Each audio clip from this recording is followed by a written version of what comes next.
Good afternoon. It's my great pleasure to welcome all of you on behalf of the Polish Institute of International Affairs Brussels office and of today's co-organizer, the permanent delegation of Poland to NATO. I welcome especially our two first distinguished speakers, Mr. Szymon Szynkowski-Welsenk, Poland's Deputy Foreign Minister, and importantly for today's discussion, the government plenipotentiary for the Polish presidency of the Visegrad Group, and Mr. A.W. Mitchell, Vice Chairman of the Board of the Center for European Policy Analysis and former US Assistant Secretary of State for European and Eurasian Affairs, who was, among others, charged with diplomatic relations with such institutions as NATO, the EU, and Organization for Security and Cooperation in Europe.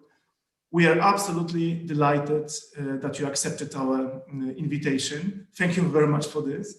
Then I would like to welcome our honorable panelists, most of all the ambassadors of V4 countries to NATO, and our experts on security from these countries. Our dear moderators of two sessions, so first, political one, then analytical. We'll present them all in detail. We are honored to have you with us today. And of course, last but not least, I would like to welcome our expert public. We have around 70 registered participants. Thank you so much for your huge interest in our debate. Before giving the floor to Mr. Minister, I would like to express my particular gratitude to our partner, to the Polish delegation to NATO, Mr. Ambassador Tomasz Szatkowski. Thank you so much for your support, and it's been a great pleasure to cooperate with your so professional team. I'm really happy that together we have managed to galvanize such a valuable set of speakers to discuss this crucial topic of the perspectives from our region on the future of the North Atlantic Alliance, and within such a good timing as well.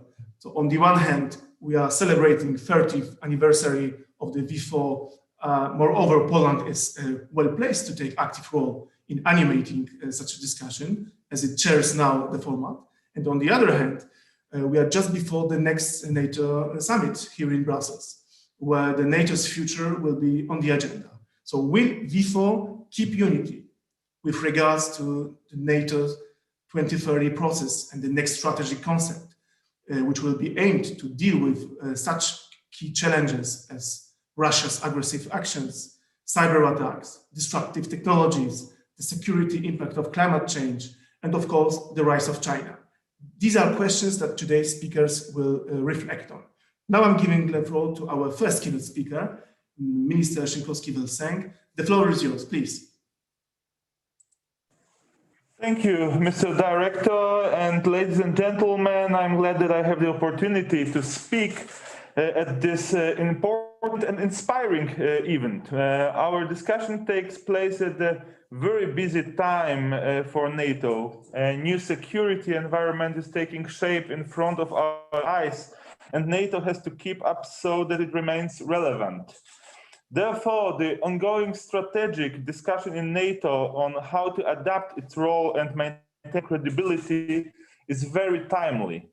Poland is actively involved in these processes because we know that NATO is the sole instrument that is able to preserve our security, independence, and create safe conditions for building prosperity. There is no better place to talk about those issues than the Visegrad format.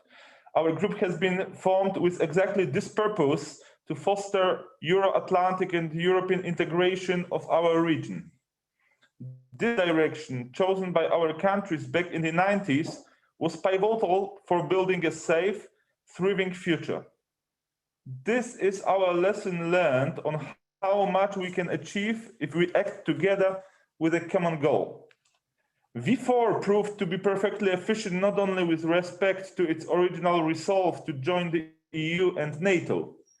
It also continues to be a primary forum of coordination of our positions on a day-to-day basis on a wide range of international issues. Excellencies, ladies and gentlemen, Poland, the Czech Republic, Hungary, and Slovakia earned their credibility and respect among allies by showing team spirit and trustworthiness in fulfilling their commitments as NATO members and by providing tangible contribution to the security of NATO area of responsibility. The V4 is engaged in securing the eastern flank, whether as a part of a NATO forward presence or Baltic air policing mission. Let me just say that we are grateful to our allies for the participation in the battle groups established within the EFP in our region. It is a sign of solidarity, unity, and credibility of NATO. Our troops contribute to the NATO Response Force and Readiness Initiative. We are all involved in NATO stabilization activities in the southern neighborhood, in missions in Kosovo, Iraq, and Afghanistan. All Visegrad states sent personnel to the multinational division Northeast headquarters in Elbląg, and now we are looking forward to engage in a new command from Central Europe in Hungary. As part of NATO defense planning process, the V4 countries committed themselves to establish the Joint Logistics Support Group's headquarters, which in 2020 achieved initial operational readiness. We are also developing other areas of cooperation, such as training exercises, military education, cooperation of the air forces. Although the Visegrad Combat Group has been created within the EU, it prepares our armed forces for an effective collaboration in the event of any crisis. It will significantly increase our interoperability, which ultimately will bring benefit not only to the EU, but to NATO as well. What do we want from NATO new strategic concept? Let me now turn to the issue that currently appears in almost every discussion on the future of NATO, the potential update of NATO's strategic concept. We don't live in a security bubble and cannot afford to be choosy when preparing to face problems that are thrown at us. We have to keep our minds open when dealing with new challenges for our security, be it the growing role of China, emerging technologies, climate change, hybrid, or cyber threats. The NATO 2030 process gives us a good start in this regard, an opening that probably will have to reforge into a new strategic concept. We need to remember that new threats and challenges only add up to the old ones. A part of work that is in front of us is to realistically address and prioritize threats based on their actual impact on our security. United allied response to all of them must be based on credible deterrence and defense capabilities, strengthened with coherent policies on the part of NATO and individual allies. During the work on the new strategic concept, Poland will be paying particular attention to, first, credible defense and deterrence, second, coherence of the alliance based on a strong transatlantic partnership and improved consultations process, third, strengthening political deterrence and resilience, fourth, keeping open doors policy high on NATO agenda. First of these priorities is clear. The main military threat is posed by Russia, and it shall persist in the foreseeable future. As such, it should be at the center of our conceptual work. While we pursue the two-track approach to Russia, we need to maintain a strong traditional posture of the alliance, which is the prerequisite of this policy. We need to speak with one voice on the pivotal role that defense and deterrence plays for NATO ability to act as a credible military alliance. In this context, maintaining a strong and henceforward presence remain our high priority. This brings me to a remark on the most prosaic of all things, the financing. As the Secretary General put it, if we want to do more, we have to have more resources. It is much better than doing more for less. We are also open for a discussion on expanding common funding policy so that it can fully address new threats and challenges facing the entire alliance. Referring to the next priority, if our actions are to be efficient, we need to augment the primary military capabilities with effective political deterrence component. It requires enhanced political consultation as well as meticulous cultivation of the transatlantic partnership. Excellencies, the third priority is resilience, and area where I believe the V4 can do more together. The COVID-19 pandemic has changed the way we think about security and resilience. It broadened the traditional security agenda by including hybrid campaigns, cyber attacks, or disinformation. And the list is by no means exhaustive. When the foreign ministers of Poland, Slovakia, and Hungary expressed their solidarity with the Czech Republic after it had expelled a number of Russian diplomats, they underscored that our countries stand ready to further strengthen our resilience against subversive actions.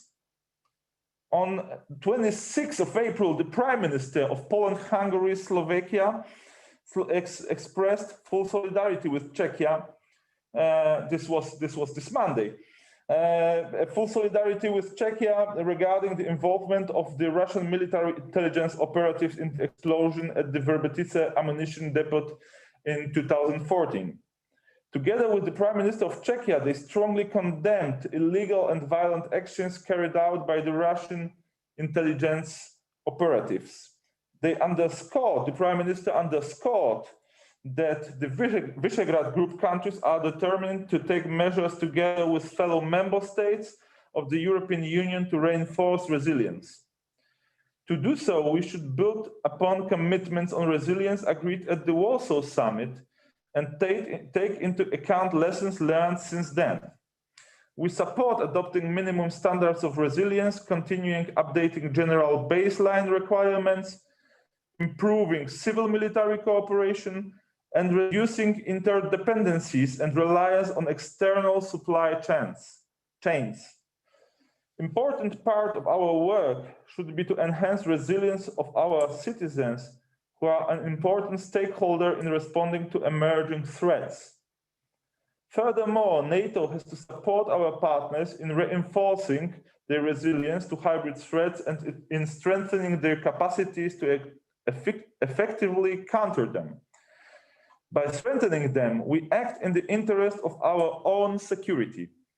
Much alike in the case of the open door policy, our fourth priority.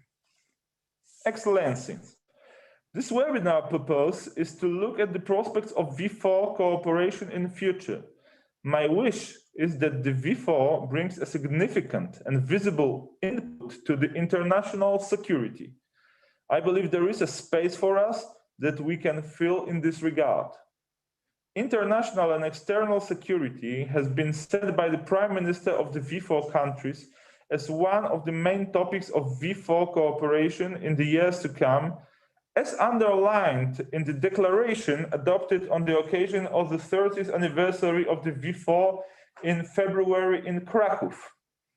Heads of government of the V4 underscored in their declaration NATO's essential role in the security of the Euroatlantic area and contribution to strengthening its deterrence, collective defense, and response to threats from any direction, as well as the need to further strengthen the transatlantic partnership and our support to the continuous adaptation of NATO deterrence and defense posture, as well as reinforcing military mobility across our region.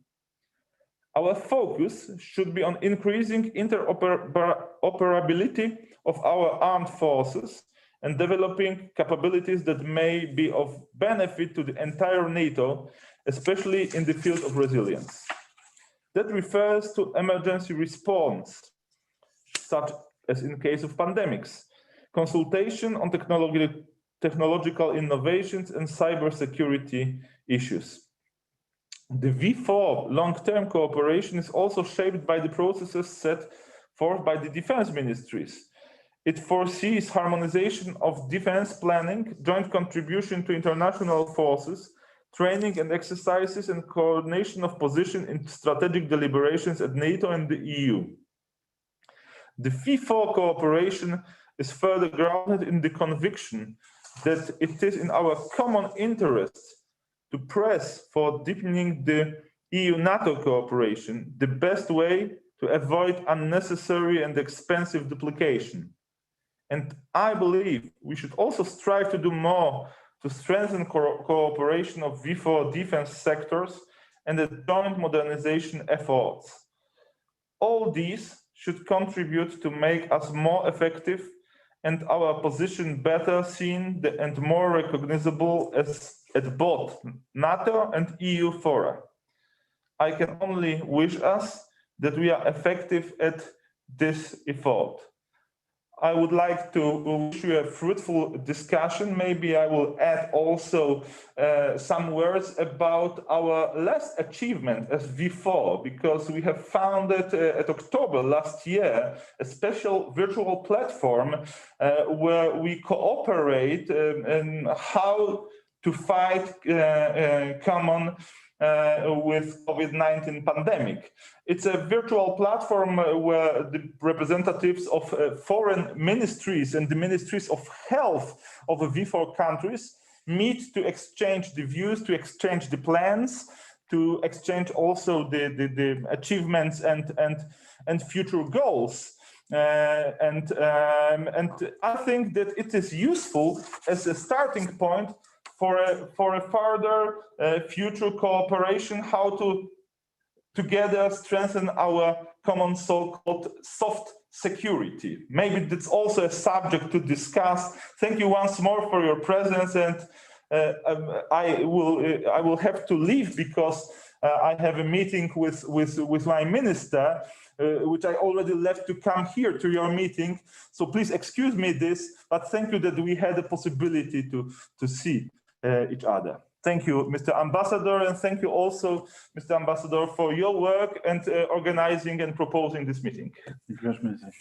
Thank you so much, Minister. We much appreciate your assessment. And now I propose let's smoothly turn to Mr. Mitchell and his introductory points. Sir, please take the floor. Sure, thanks, Lukasz, and also want to thank Tomasz Szatkowski, an old and great friend of mine. It's good to see you on the line and hear from the minister as well. I really welcome the opportunity to talk about Visegrad. I think many of you who know me know I have a special affection for Central Europe as a region I worked on for many years, and a lot of great friendships that I'm proud to have accumulated over the years. So I see some familiar faces on the line, which is very welcome to me.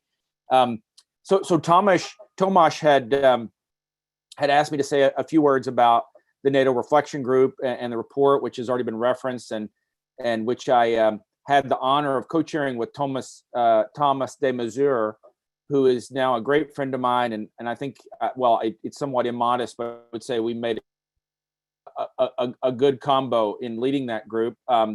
And so I think it's very timely to talk about that. We presented the report to the NAC in December, and Secretary General Stoltenberg has now used that report as the basis for a non-paper for discussion and debate among NATO capitals in the lead up to the leaders meeting this summer. So I think it's very timely to talk about the report in a Visegrad context. I will just say as a disclaimer up front that my comments today should not be taken as representing the entire reflection group or speaking in my official capacity as a co-chair, but rather my own observations and opinions. And as a starting point, I would just say, I would point out that the NATO Reflection Group, that process, what we were asked to do by Stoltenberg was to assess the world situation, the major trends out to 2030, and then make our recommendations specifically about how to strengthen the political dimension of NATO, on the basis of those major global trends. And I think that's very important to state up front, because we did not set out to produce a report that was just an extension of the debates du jour in the NAC. It's really meant to gain altitude and look at the strategic environment. And of course, that's important because very famously, NATO's survival as an old alliance has been rooted specifically in this ability to accurately read the cues of the strategic environment and then evolve accordingly. So if I had to say that what is the central message of the report in light of that broader optic, the message is that the central reality of the strategic environment is the return of great power competition, and that NATO urgently needs to adapt its political processes and tools and instruments to match that very intense new environment. And I think specifically what we're talking about is, of course, the rise of China as an economic and military power of the first rank.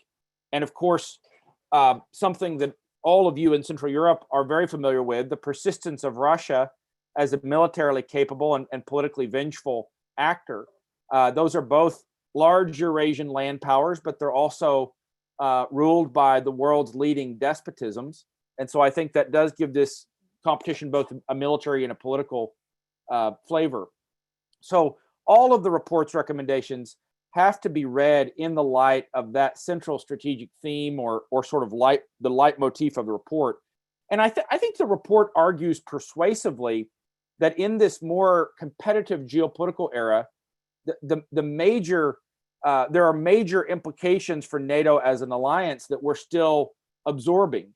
And I think that more intense strategic environment means, for example, that large and capable state actors, Russia and China, will be fielding technological and military capabilities that are commensurate to, or in some cases in coming years, may be potentially superior in certain regards to those that the West is able to field in conditions that our report describes as strategic simultaneity. I think it also means that both of these large authoritarian powers will be bringing their economic and political weight to bear more and more frequently to isolate individual Western allies, who, of course, China and Russia have considerable size advantages vis-a-vis individual Western states. And then I think it also means that NATO's largest member, the United States, will inevitably be focused more than it was in the past on political and military developments in the Indo-Pacific region. So those realities clarify and I think amplify NATO's role and its reason for existence. NATO is the only organization that can be the principal venue for organizing the West for sustained military, technological, and political competition with those large rivals. So I think we have to be clear that in that environment, the major focus of NATO strategy has to shift. And I think that's a major theme of the report, that strategy in NATO, the main work of NATO, needs to be about the consolidation of the Western alliance itself, to ensure that the West is a force that is sufficiently unified and outfitted to defend itself against state actors of scale. And I would just note that is a very different strategic conversation and focus than what I think has understandably preoccupied NATO's attention for most of the post-Cold War period, certainly since the 9/11 attacks, which has been a combination of institutional expansion and crisis management and projection of power to the global periphery.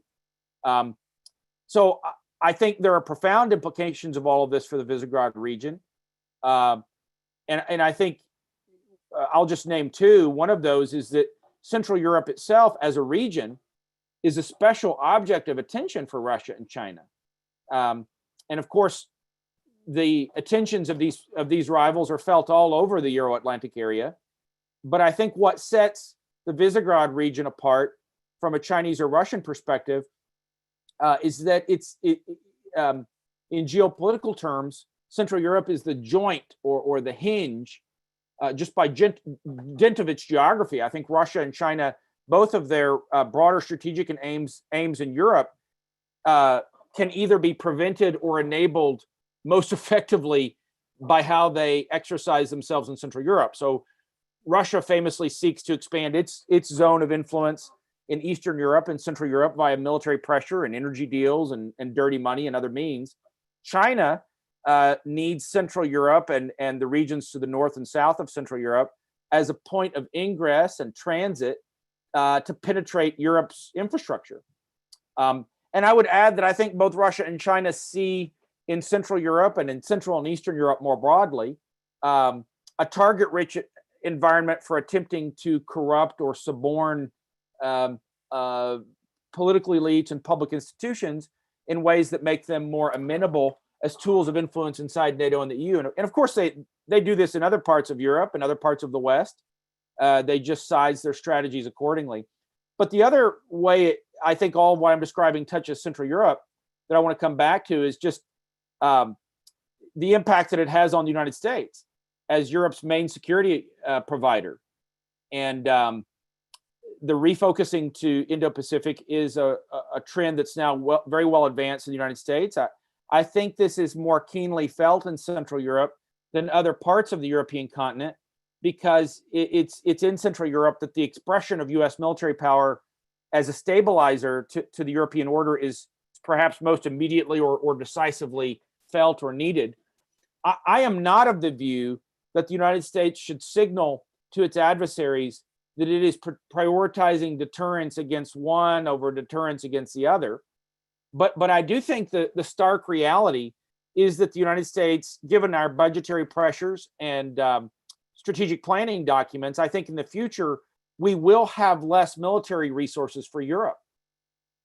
If you look at the National Defense Strategy, the 2018 National Defense Strategy, which the Biden administration has now endorsed, the US discarded the metric of two-front war, the two-war standard, in favor of an emphasis on fighting and winning a war with the pacing threat, the People's Republic of China, and to do so in conditions in which it may not have the assumption of escalation dominance. So that fact alone makes Europe the secondary theater from a realistic US military strategic perspective.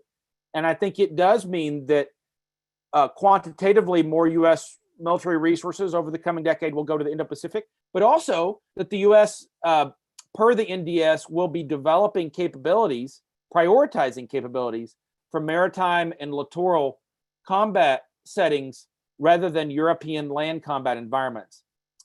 So that state of affairs, I think, points to the primary military political challenges facing NATO. In terms of what it means for the Visegrad region, I think there's a lot in the report that's particularly relevant for Central Europe. I'm not going to go over all of it. I would just be economical with my comments and hit a few of the maybe 3 or 4 of the high points that I think Central Europeans might want to take a close look at from the report. The first of those was already mentioned by the minister, and I think it is that perhaps more than other parts of Europe, the Visegrad states, I think, stand to benefit from an updated strategic concept disproportionately. The current strategic concept reflects a world that is gone. But I mean, typically from the perspective of the Visegrad, it's important that the focus of the current strategic concept was an undertaking that was external to core Europe. It was primarily about out-of-area operations. And we all know why we were focused on that at the time. It was appropriate under the situations that we knew at the time, but those situations have changed. And I think one could make the argument that a continuation of the focus of the current strategic concept disadvantages Central European countries, since its premise was the reorientation of NATO resources to focus on threats beyond Europe's borders, which I think inevitably meant away from the main military theater of the eastern frontier of NATO. So I think the updating of the strategic concept should be seen by the V4 states as an opportunity to refocus NATO on its core business and to make that core business abundantly focused on Central Europe and its offshoots, the Baltic and Black Sea regions. I think a coordinated V4 approach to the strategic concept updating process would be valuable for all of NATO. I think it would presumably focus above all on ensuring that any new fourth core task, if indeed NATO does what we heard from capitals, which was retain the existing 3 core tasks, which I think are still very serviceable in important ways, but add a fourth task. I think it's very important for Visegrad states to make sure that that fourth core task is focused on that primary goal that I'm talking about. So something like, countering instability, or something that that does not divert to secondary or tertiary considerations that reflect prevailing political sentiments or fixations du jour. And I think there are a few of those floating around in NATO capitals that could be distractions if they were mistaken for a core task. Second, I would say Visegrad region stands to gain and not lose from seeing NATO take China seriously.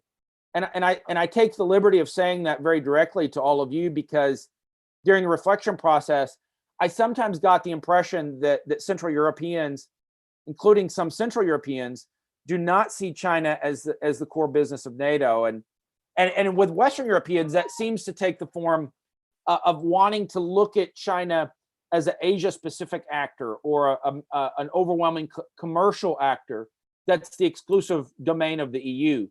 But I think among Central Europeans, I mean, I saw in our conversations sometimes there was a tendency to want to put Chinese commercial and infrastructure activities on the shelf as somehow not relating to the security picture, or maybe seeing any effort by NATO to take China seriously as a distraction from attention away from Russia. And I think those views are, I think those concerns are misplaced. I mean, as we spelled out in the report, China is already an actor inside the Euroatlantic area. It's behaving in ways that are deleterious to the readiness and interoperability and communications inside SACEUR's AOR. So I think, as our report argues, NATO needs a serious China strategy. It needs a designated platform to aerate concerns about Chinese activities in the Euro-Atlantic space. I think it needs better tools to pool and coordinate R&D, coordinate with Asia-Pacific partners. And I think, I mean, my own view, it goes a little bit beyond the remit of the report, but I think there needs to be a lot more attention and effort to rebuffing the political inroads of China in OBOR countries, and which in Central Europe takes the form of 17+1 initiative. I think for well, let me just move quickly. A third point would be, I think Visegrad countries should take an interest in the report's treatment of the question of the political health of NATO. And the report makes the case that the strength of democracy will be integral to NATO's security. I think that's true internally in the political cohesion of the alliance itself, but also externally. The political dimension of competition with China and Russia. I think the intersection between internal health of democracy and external pressure from Russia and China is the appropriate focus for NATO.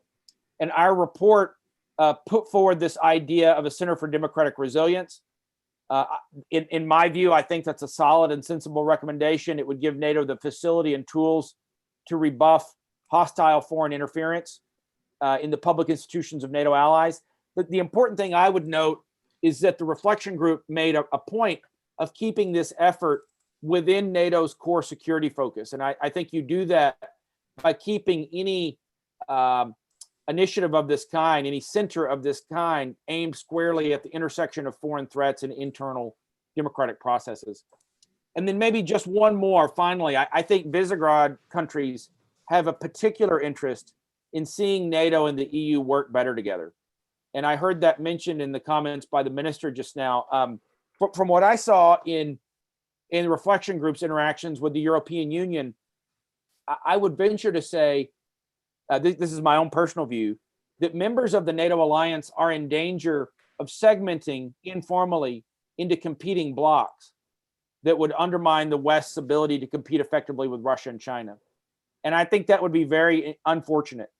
And as I've indicated here, I think the sine qua non of NATO, of let's say for the West in general, is the strategic and political consolidation of our countries, our societies, in reaction to a great power competitive environment. The European Union's aspirations were beyond the focus of the NATO Reflection Group. But I would just say, I think anyone interested in the health of the Atlantic Alliance needs to assess what the European Union is doing strictly according to whether those activities support that wider goal of a strategic consolidation of the Western world.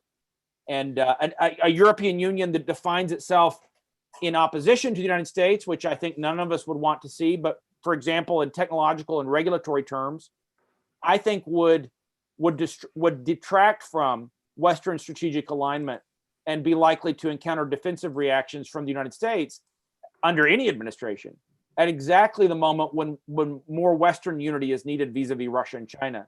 And I think Visegrad states have a role to play in resisting or shaping any EU defense initiatives that would exclude non-EU allies from participation.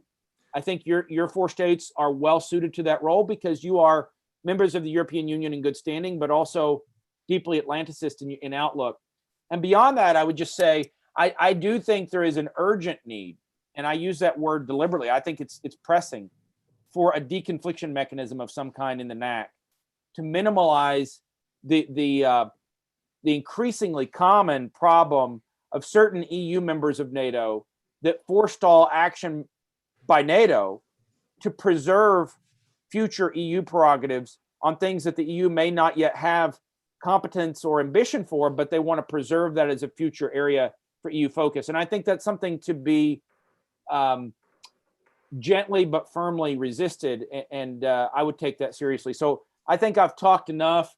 I appreciate the opportunity to be here, Lukasz, and thank you, and Tomasz again. I look forward to hearing the thoughts of others.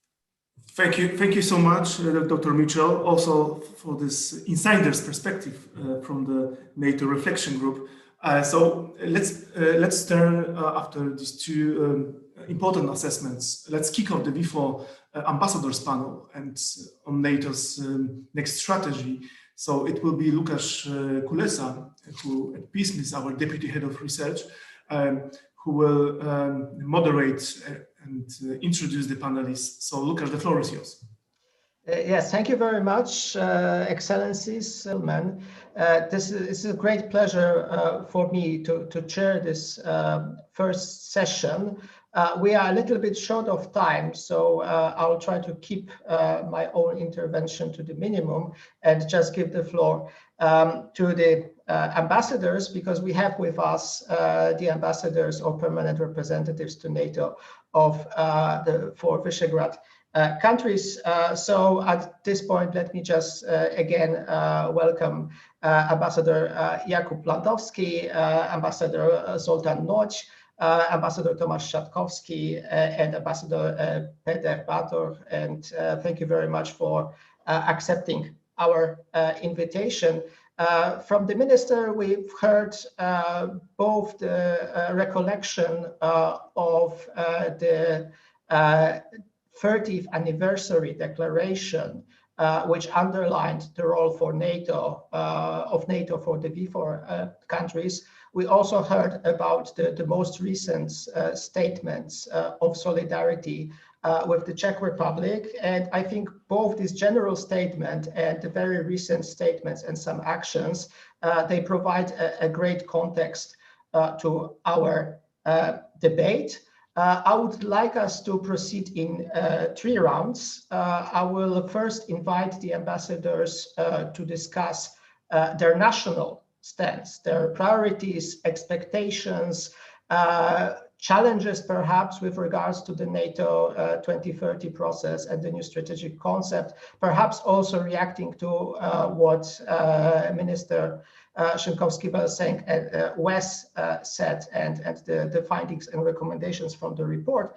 I would then switch in the second round to the V4 context, and again ask the ambassadors to give their opinion on what are the areas and topics for cooperation and where V4 could really use that space, which is presenting himself. And finally, then I'll open the floor to our experts who are participating through Zoom.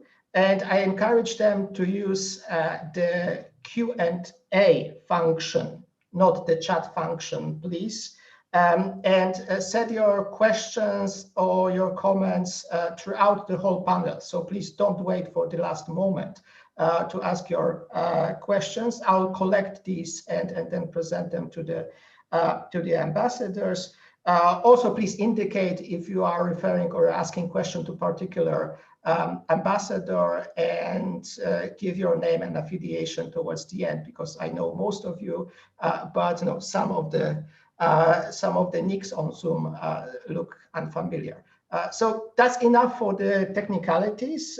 Let's go to the business at hand. And let me first ask Ambassador Landowski for the view from the Czech Republic on your national expectations and general outlook with regards to the NATO 2030 process. Good afternoon, everybody. And I shall start by thanking the Polish Institute of International Affairs for organizing this event, because I like both. I like the format, I like V4, and I like the topic, the NATO adaptation for the next decade.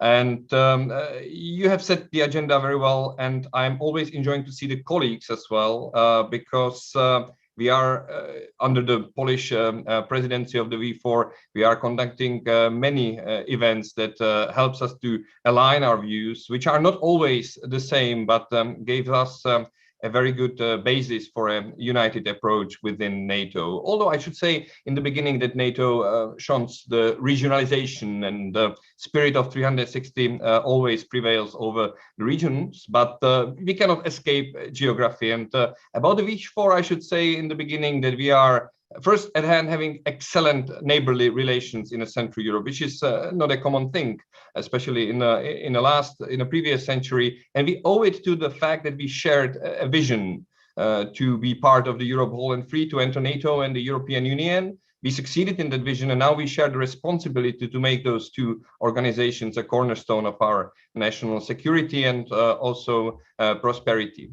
About the topics where I see a very much aligned views, I should name three, and then I will name two in which I think further discussion is needed, and I'm very much looking forward to participate. First of all, I think we cannot escape the fact that we are very much part of the eastern flank, and the flank means that it's very Russia dominated, and Russia is a great teacher in a sense because it shows us many ways how to transform the political will through strategy into effects. And it goes from operations like Georgia, which is very different to Crimea, which is very different to what's happening now under the threshold of the Article 5 within the realm of the let's say hybrid threats. Russia sees that as a real continuum and utilizes whatever is at hand to achieve its goals. And here I shall start by thanking the V4 prime ministers for achieving a great level of consensus and support to the Czech Republic in the recent, in the reaction to the Vrbětice attack. And the Vrbětice attack itself asked us questions. It was a military unit attacking an object which is under the auspices of the Czech Ministry of Defense. So it's really an act on the edge. And now we see with the happenings in Bulgaria, it's also part of a much bigger operation. Which I think puts emphasis to what Wes Mitchell said about the NATO 2030 agenda, where if there is a core task, and I agree that the three tasks are perfectly working in the next decade, it should be focused on resilience or response to the sub-Article 5 threats to both actors. Then I see a great deal of possibilities for us to do more in a military cooperation. And the V4 unites countries that are really frontline countries with the countries that are heavily into the rear agenda, logistics, reinforcement. And this gives us a great deal of experience to do more together in this sense, be it supporting the seamless C2 elements within NATO, or supporting the energy security of our countries, or reinforcements in terms of energy, for example, in a form of a Central European pipeline system. And the third is a similar view about partnerships, and of course, the perfect understanding what the open door policy means. And we all understand that open door is a principle that could not be overturned by the current state of affairs, that all nations that are, according to the Article 10, part of Europe and are fulfilling the conditions to enter the alliance shall have the right to decide their own future, regardless of the current attempts of Russia, for example, to subvert this process. And the two areas where I see more discussion is needed is, of course, China and also EDT agenda. And about China, I agree with the previous speakers that basically it's inescapable that the Central Europe or the eastern flank is very much in the sights and within the interests of Beijing currently, and also that in a current interconnected world, we cannot escape China, be it in the domain of cybernetics or cyberspace, in space itself as a new military domain accepted by the London summit, and also in the seas, and also currently in the Arctic, where the current thawing of or melting of Arctic ice presents new opportunities for China to spread its influence. In terms of how to counter it, I was always in favor to have an alternative to Chinese offers within the circle of trusted nations, and let the burden of proof on the ones that wants to enter this circle of trust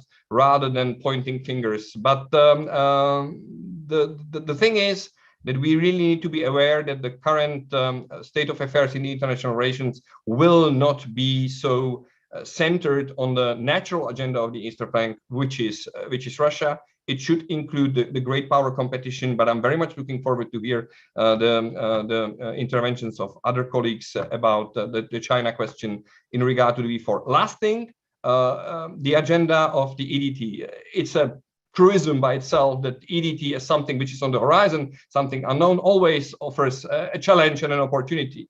But on the other hand, the nations in the region should have a clear national ambition and clear specialization or niches in the area of EDT, which they should pursue together to be a valuable part to the NATO and also to the European projects in terms of defense.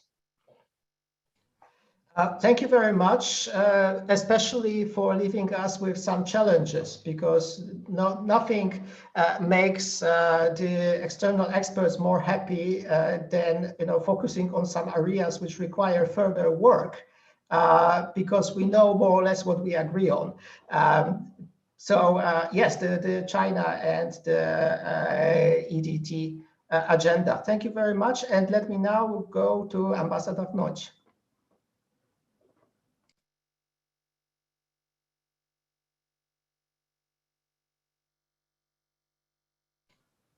Thank you very much, Lukasz. Thanks for the invitation, and congratulations to the Polish Institute for International Affairs for this initiative and the really spotless preparation of this important program. Excuse me for my casual attire. I'm checking in from outside Brussels, where I have a few days of leave with my family. Before I start my intervention, I also like to congratulate Wes Mitchell once again for the excellent work of the Reflection Group. I think that your group's report was an important source of inspiration for the Secretary General's strategic proposals. Some of them will be endorsed at the upcoming summit meeting, but I'm pretty sure that this group's report an important source of information and inspiration for many diplomats, many academics, and students around the world about NATO-related affairs, and it is really important for all of us in that respect. As Lukasz suggested, I will confine my first intervention to our national perspective. But as an incoming V4 presidency on the 30th anniversary of the Visegrad Group, let me just say a few words of praise to Visegrad, which was originally formed to promote our Euroatlantic integration. But I think that the relevance of the Visegrad Group didn't diminish at all after joining NATO and the EU, but rather gained a new interpretation, a new importance for the participating countries based on our common historical heritage and geographical and cultural characteristics. And the Visegrad Group is a stabilizing factor in today's Europe in many respects. And we make a significant contribution to the continent's security and competitiveness. It's enough just to refer to the trade volumes between the Visegrad countries and Germany, which exceeds 2 or 3 times the trade volumes between Germany and the United Kingdom or France or Italy.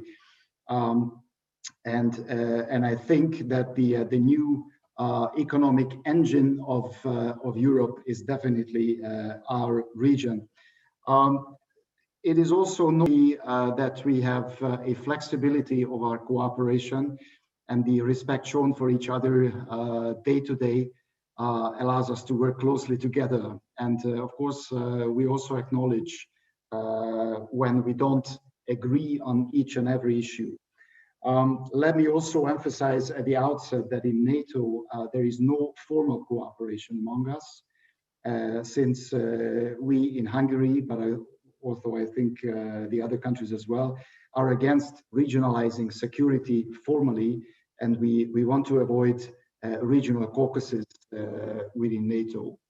And we only use Visegrad as a kind of an informal platform of consultations to share security perspectives and occasionally cooperate on dossiers on an ad hoc basis. Hungary's vision for NATO 2030. We of course agree with an update of the strategic concept of 2010, and we would like to see an update for the 2022 summit.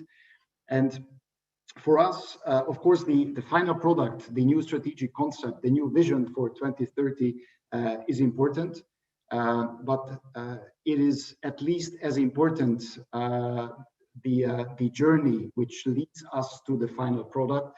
And for us, this journey of drafting a new strategic concept is a means of consultation and consensus building that certainly strengthens NATO's unity and coherence. On the substance, we think it should be a mix of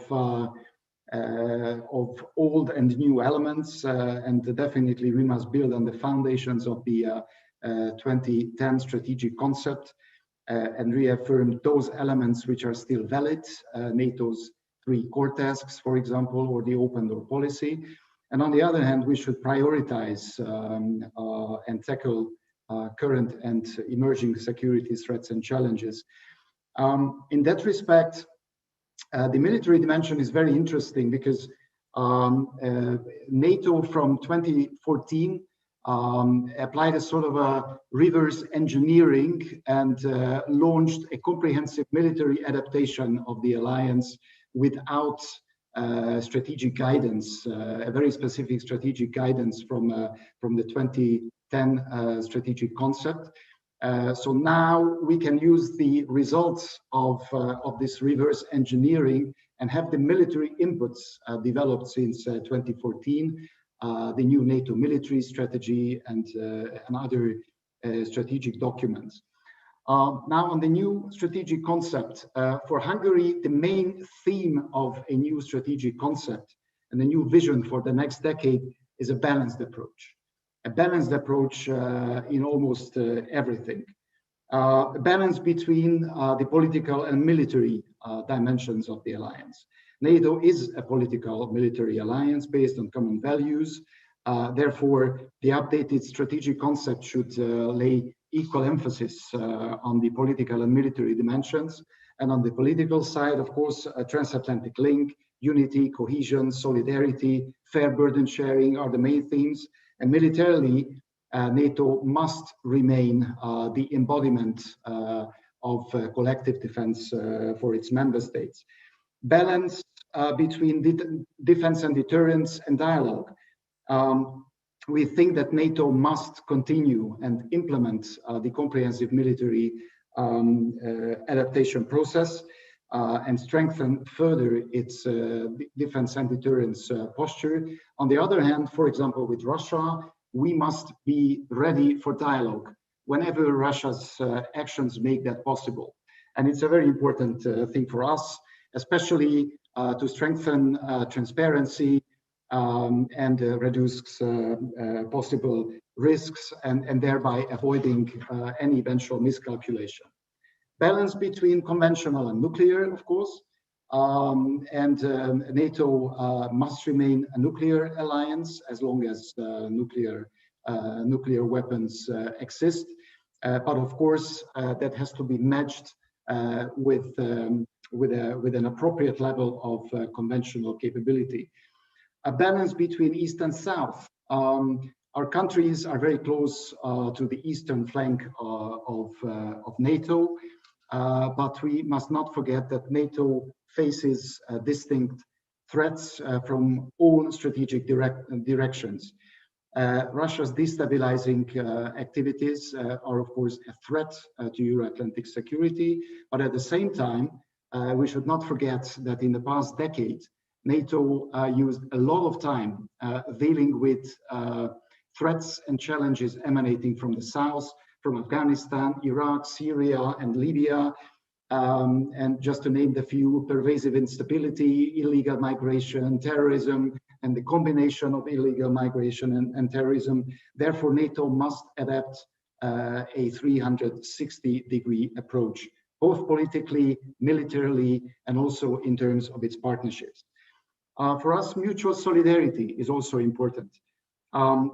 Hungary doesn't feel immediately threatened by any country, but we understand the concerns of our allies, especially on the eastern flank, and therefore we participate in several reinforcement measures in the Baltic air policing, for example, and we also joined the V4 Solidarity to Czechia. But in the same vein, we also expect solidarity from our allies on issues that are important for Hungary. Balance between regional and global. In our view, absolutely, NATO must take a global approach, but at the same time, we still remain a regional organization.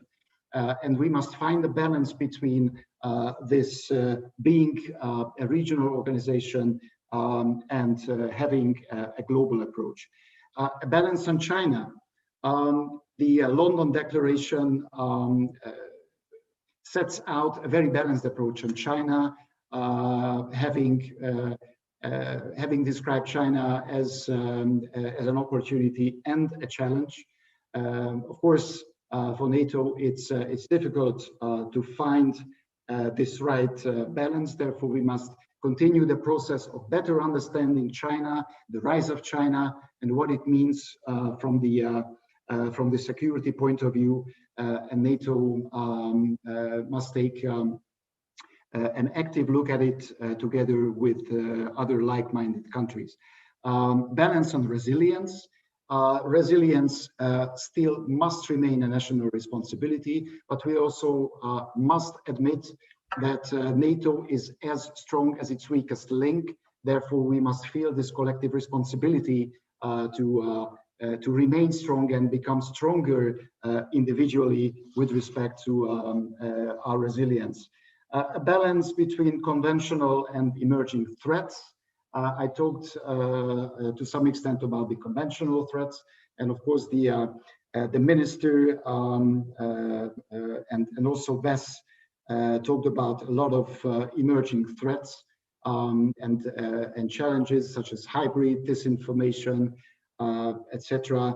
And we must be prepared for that collectively. On the open door policy, again, a balanced approach.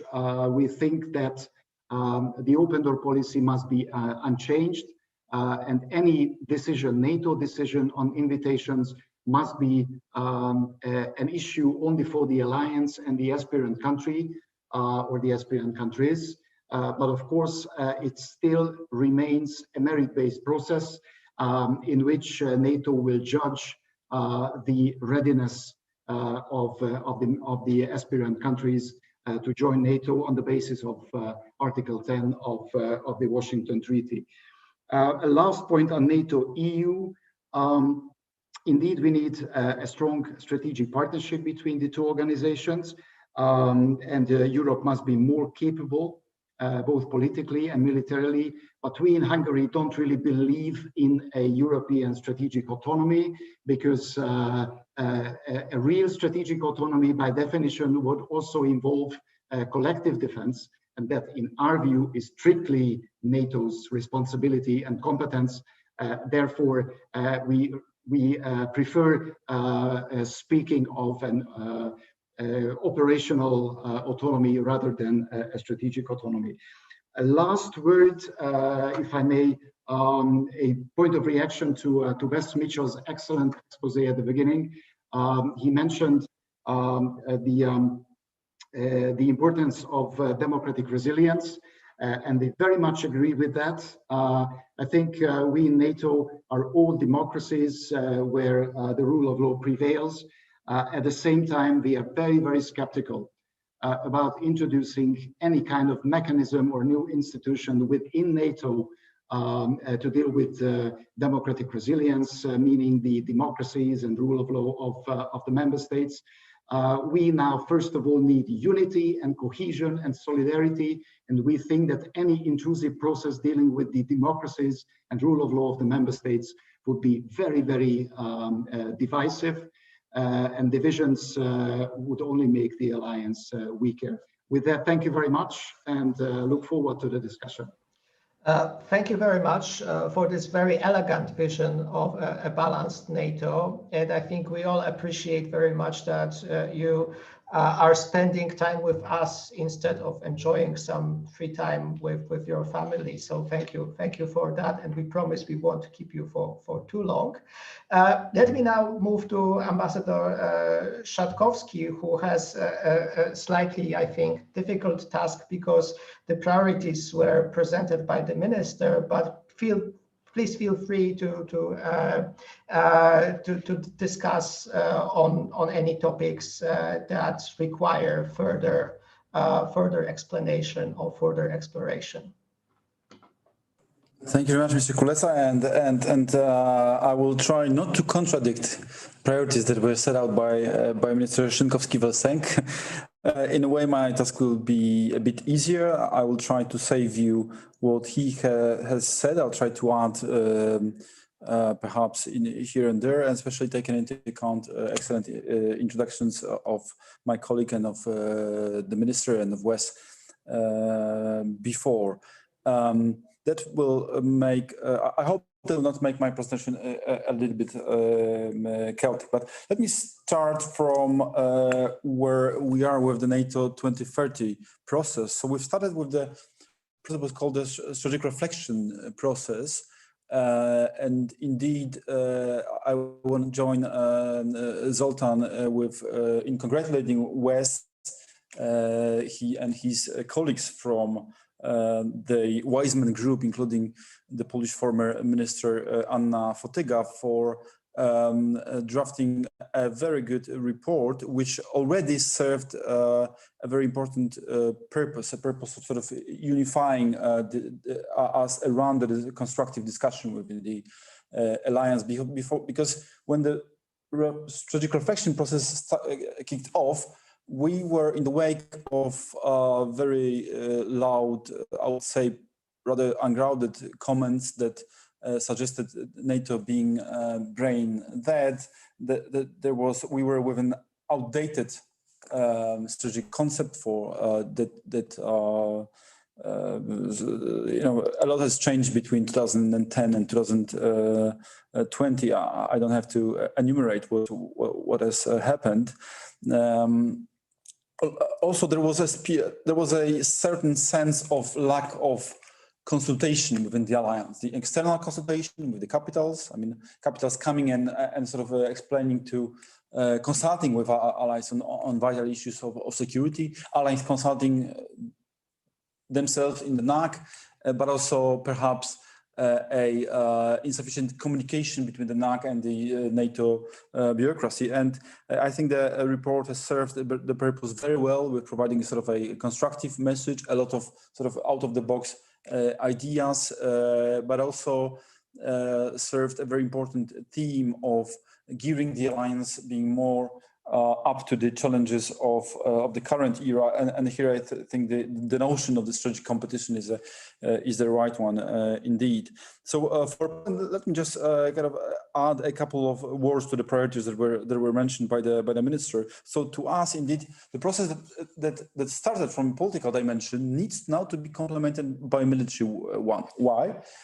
Indeed, one of the reasons is the balance mentioned by Zoltan, but also the fact that inspired by the work of the Wiseman Group, we have decided sort of we are on the way to perhaps decide on the new strategic concept for the alliance to be worked out.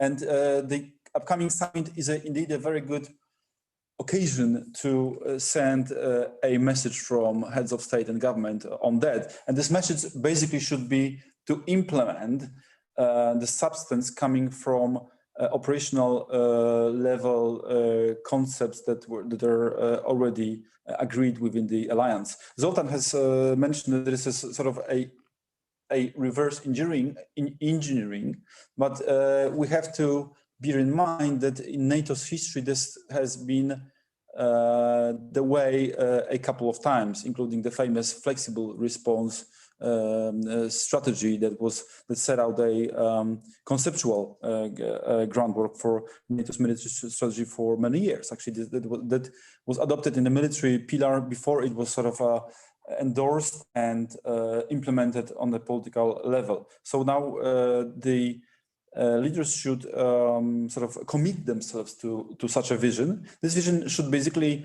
entail developing a new deterrence and defense architecture in the alliance. That means the executability of plans, a better cohesion of NATO force structure.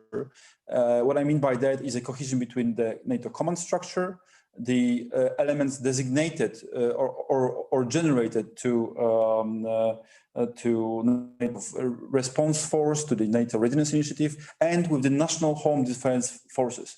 We need to sort of break up with some artificial divisions between our forces. Indeed, we have one pool of forces, a pool of forces that is quite large. We need to make a more coherent and a better use of those forces for the alliance purposes. And here I think we have a similar approach here in the V4 in this way that was expressed in the works of the NATO of the North Atlantic Council. Minister mentioned the need for a new message of the unity, so I want to reiterate that. But I want to stop or dwell a bit on sort of main geopolitical threats or challenges. And indeed, for most of countries from the eastern flank, I mean, the priority of threats is quite clear. Unfortunately, Russia has posed this threat to us for a number of years now. This is a very comprehensive threat, and one of the processors has sort of used the expression that Russia has taught us something. I think it's a very challenging teacher in this context, but indeed sets us to a very high standard of preparedness. And the other factor is China. Indeed, we've got a balanced language or a balanced decision on how to tackle China by the London summit that stresses both the challenges and needs. And indeed, NATO machinery has started to work to sort of digest this this challenge and an opportunity.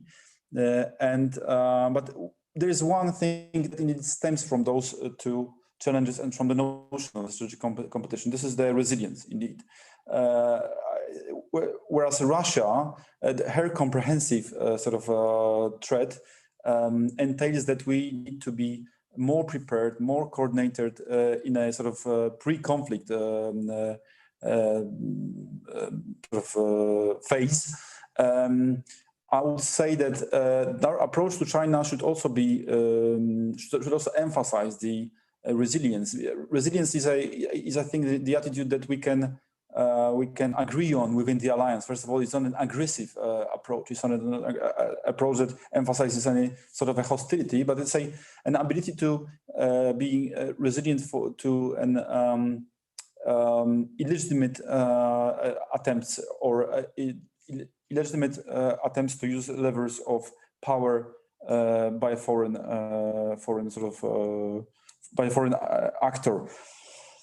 What's more than that, on China, I think that indeed, I mean, it's perhaps not the role of the region to be to set the pace, to set sort of priorities, to sort of elevate ambition when it comes to the how the NATO tackles China. But in that, we need to, of course, remember that this is a trans-regional actor and factor, and it pertains to NATO mostly in a non-military dimension. But we should not completely marginalize the military dimension too. I would like to mention in this context 2017, when we were absolutely surprised in Warsaw to see the participation of the Chinese naval squadron in the broader Zapad scheme exercise in the Baltic Sea. Lastly, when even if this is not our role to propel the sort of Chinese agenda in this epic competition, we need not to sort of doubt who is our ally, where our sort of loyalty should be in this case, and perhaps within the wider West, we should do more in order to better integrate our sort of political and military and economic dimensions. And I think there's also one thing that I wanted to add with regard to China. I think that pertains to the US strategy to deal with the Central Eastern Europe, which I think you have authored, Wes, in your time in the Department of State. I think you have emphasized then that in order for the US in its sort of leadership to I mean, the US and the West need to have a competitive offer for the region, and in this, and I think this offer comes now in a form of the US military presence, which, regardless of the changes in the posture of US forces, I think should still be present in our region. And second is the Trimarium or 3Cs initiative, and I think you were very much endorsing that initiative in your time in the Department of State. So we look forward to more. I've already mentioned the resilience. I think I will agree with everything what was said on the EDT, on the open door policy. Let me just maybe say that indeed it's V4 has indeed a very important. I mean, V4 countries, because we don't recognize any formal caucus of any sort within the alliance. V4 countries have a very important role, taken into account the geopolitical perspective, and I think that we all understand in the V4 that our security and independence is in a way interdependent. Yeah, so this should make us more attuned to security perspective coming from other actors in the V4 group or wider in the so-called eastern flank. And I think so far we manage in spite of indeed natural differences of accents and of opinions. So I'm looking forward to additional rounds of exchanges. Thank you very much. Thank you very much. And let me go immediately to Ambassador Batoh. Thank you very much, and good afternoon to everyone. Probably good morning to Wes Mitchell, as he has a different time zone as we have. And thank you to PISM for organizing this unfortunately online but still an event, and hopefully one day we'll meet in person again. And also thank you to Tomasz for organizing this also at this NATO soil and to make it happen. Just very briefly on the V4, and you already mentioned that, and sometimes we tend to forget that the V4's main aim was to contribute to the unification of Europe and to contribute to enlargement of the area of democracy and rule of law and freedom. So, and I think this role for the V4 remains, and that as it is important for the EU and for Europe to contribute with these values to, then it is as much important for NATO, that we contribute to our collective defense. And I think that we've been doing quite well, especially in the recent years, as V4 countries. I will try to be brief, as we have many points to discuss, and I very much like what Wes Mitchell said. I mean, if I did not have to speak, then I would say I just subscribe to maybe 98.5% of what you said. But before I start, I also want to thank you for your work and the work of your colleagues and the team, because there is probably no other document that is that much referred to in all the discussions since I came to NATO. So thank you very much for that. Slovak expectations from the upcoming summit and the strategic concept. Of course, and that's nothing new. It's to deliver a strong message on transatlantic unity. I think this time we will not only speak about it, but I think the atmosphere and already the meetings and many meetings that we already had in NATO, the consultations with the United States. I mean, there is no doubt that this message is strong already, and it will be even reinforced by the summit. And that is very good, and we also think and we see that it is also done in deeds, not only in words, and that's very good. For us, it is very important to keep as much of the US presence in Europe as possible. We also understand our responsibilities, and as it was mentioned, that there might be maybe less resources or less attention to Europe because there are other challenges. But we also think that the transatlantic link and transatlantic bond are something that are very unique to NATO. One of the other points, especially for the new strategic concept, is to reiterate our values: democracy, freedom, rule of law. They are not only part of our resilience, but there's the silver lining going through all the agendas. NATO, the collective defense, is very much focused on this, and to present our part of the world sometimes in opposition to authoritarian regimes, because the authoritarian regimes are those who are posing the security challenges and threats to our alliance, by the way, and it's not just by chance. So one of the main another messages that we expect, and that was not that evident from the very beginning, since the aim of the 2030 process was aimed more on the political side. But as Tomasz already mentioned, we should not forget about the military part of the alliance, about what has been done since 2014. I mean, we started just to react to what Russia was doing. We started with sometimes isolated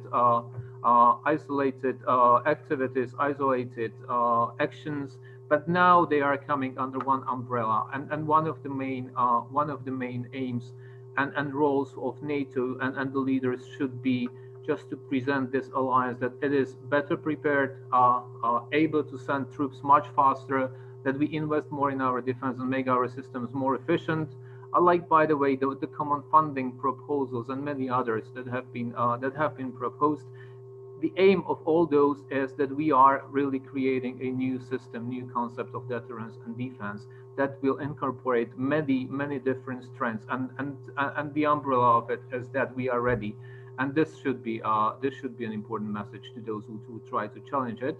And by the way, and speaking about the new technologies, that under this new concept, we also need to send a clear signal that we will be and we are able to operate across different domains. That it is not only the traditional ones, but today that we are able, to operate in Portugal, in cyberspace, in Estonia, and that we do not distinguish between these domains. That if something happens, we will be ready not only to act simultaneously in coordinated manner, but also we would be able to join the tools that we have at hand and to deliver. And this is one of the main roles under the new architecture that we are developing. Mentioning the new technologies, of course, we need to take them seriously, and the NATO 2030 process is very clear about it. The cyber domain, cyber threats, misuse of new technologies, including big data, artificial intelligence, quantum computing, and we feel that there are other states that have been focusing on this area quite intensely, and in some areas they are challenging us, and they might be even a bit more advanced. But there is one thing that is very unique to the alliance, that is that we have the best brains on both banks of the Atlantic. Even when we compare the capacities and capabilities of the European Union to NATO, if we join forces, we are, the area is much wider, and this is an area where we can really deliver, and this is a part and should be a part of the 2030 process. On China, I very much agree, and I want to stress that we should not look at China, especially in our region, as something that would divert our attention from Russia and the threat in the East.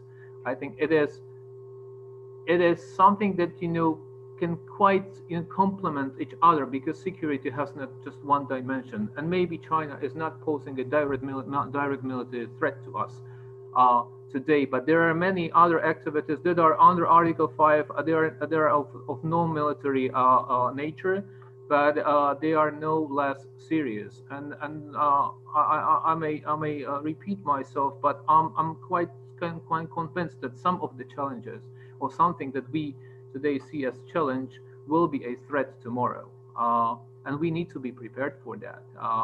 Sometimes when we discuss China, it reminds me of the discussion on Russia like 7-8 years ago, that Russia is more partner than a challenge and not even a threat.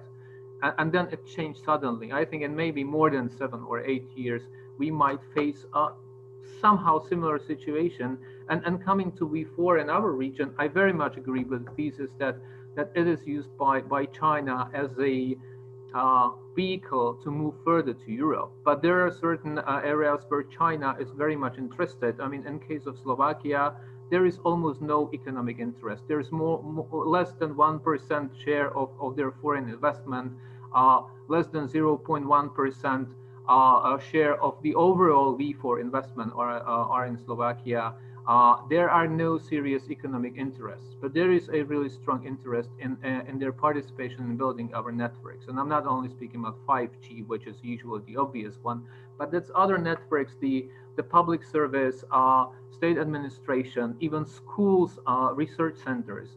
Their aim is to first be present. Second, this creates sort of a dependency on the Chinese technology. You don't need to control the system. If you do not provide the service, then you're vulnerable. And I'm convinced that for NATO and EU, it should be a standard that while building these networks, they should be built only on European or EU and allied technologies. And this is a matter of security. This is not a matter of any economy. Then my third point, and many of you already mentioned that, resilience. We think this should have much more prominent role in the new NATO strategy concept, because this is something that underpins almost everything we are doing. If we are not strong inside, we will not be strong outside. And we've been seeing this, and it's not only about the critical infrastructure, but as COVID-19 revealed, it is about, it is about domestic crisis management. It is about the ability of different state bodies to effectively tackle things. It is about the resilience of the society, and usually those are the people who are then voting for the political representatives taking the decisions. In our region, especially, propaganda, disinformation are very intense, and that's part of the resilience. And we should focus on that, and we should coordinate. By the way, that's one of the areas where NATO and EU should definitely much more coordinate on. On partnerships, I would see it in two different strands. The first one is the open door policy. We are in favor of a very focused, very practical cooperation with the aspirants. We need not only to keep them ready, but also prepare them for what is about to come. And regardless whether the door opens next year or in 5 years, we need to develop programs that would keep them engaged, because the more fatigue will be on our side, the more room we are leaving for the others. And we can see that in Western Balkans. We can see what's happening in other partner countries, and building resilience on their side as well is absolutely important. China and Russia are much more active in some of the Western Balkan countries than it was the case 2 years ago, and it's visible, and it's definitely not good.